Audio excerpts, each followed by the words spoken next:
Pane bože, to snad ne. Promiňte, že jsem v posteli. Ve spod je postel? Ty nemůžeš vstát? Nebyl jsem na nohou 5 let! Já bych ho přivázal k raketě, jinak ho pryč nedostaneme. Ne, člověk zvedne i auto, je to adrenalin, jasný? Malý auto možná, ale tohle je kamion. Hele, kámo, nějak tě ven dostaneme. Kde je máma? Neboj, když tvoje máma přežila porod, tak přežije Popadni ho všechno. ze strany Čaku a zvedneme ho, dělej! Nechápu, co si od toho slibuješ, ten jeho tlustej zadek. Tak Zvedneme Čaku, ho. neflákej se, dělej! Počkej, mám nápad, naporcujeme ho. Cože? Čaku, neblbni, To byl musíme for, se tak jdeme uhodit. na to. Chytni se nás za bundy! Jasně. Otoč Jo. se, Čaku! Hele, Držíš se? že si podpálil svůj prd a začalo ho. To je dobrý. Tak si dobře. Pozor, teď!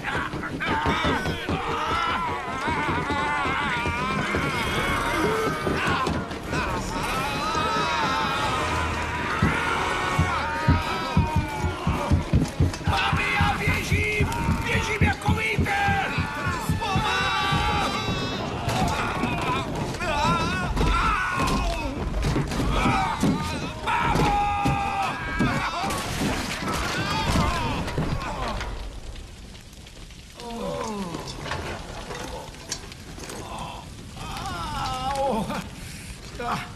Čaku! Čaku, žiješ? Skvělý.